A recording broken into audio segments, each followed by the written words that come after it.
Pertanyaannya, jelaskan secara detail analisa hukum fikih produk kontemporer mengenai produk investasi sukuk negara, di mana peranan sukuk yaitu sebagai jembatan penghubung antara pemilik modal dengan pengguna modal. Pemilik modal menjadikan sukuk sebagai sarana investasi, sedangkan pengguna modal menjadikan sukuk sebagai sarana untuk memperoleh pembiayaan. Keduanya mengadakan perikatan untuk melaksanakan suatu jenis transaksi yang menghasilkan barang atau jasa tertentu.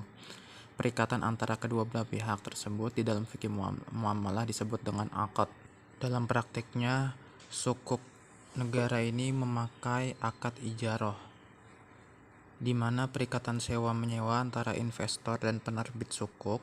Penggunaan akad ijarah pada awal pengenalan sukuk negara diharapkan memudahkan calon investor untuk memahami alur transaksi. Untuk maqasid syariahnya ini, maqasid syariah dari sukuk negara ini memberikan manfaat bagi negara terutama sebagai pendorong pertumbuhan ekonomi, penciptaan barang dan jasa, serta penyerapan tenaga kerja. Dalam Al-Quran disebutkan, Ya ayyuhalladzina amanu awfu bil uqud, dan di dalam hadis, perjanjian boleh dilakukan antara muslimin kecuali perjanjian yang mengharamkan yang halal atau menghalalkan yang haram. Kaum muslimin terikat dengan syarat-syarat mereka kecuali syarat yang mengharamkan yang halal atau menghalalkan yang haram. Menurut Fatwa DSN MUI nomor 32 Romawi 9 tahun 2002 tentang sukuk obligasi syariah, surat berharga berjangka panjang berdasarkan prinsip syariah dikeluarkan emiten kepada pemegang obligasi tersebut berupa bagi hasil, margin atau fee, serta membayar kembali dana obligasi pada saat jatuh tempo.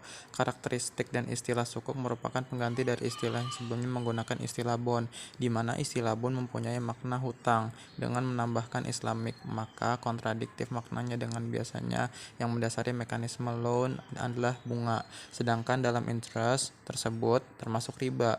Untuk itu tahun 2007 istilah bond ditukar dengan sukuk sebagaimana disebutkan dalam peraturan di Bapepam LK.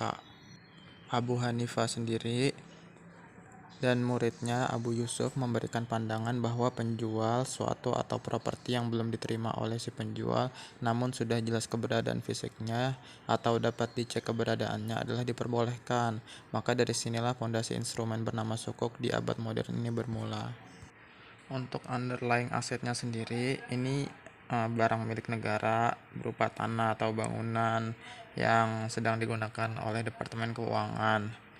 Adanya underlying aset ini menjadikan investasi ini kayak punya ketertarikan dengan aset real, biar investor enggak terjebak pada investasi yang bohong atau bodong yang menyebabkan terjadinya krisis global. Underlying asset inilah yang menjadikan investasi ini mententramkan dan mempunyai manfaat. Dengan penjualan aset tersebut bisa untuk membiayai infrastruktur negara seperti jembatan, taman, dan lain-lain.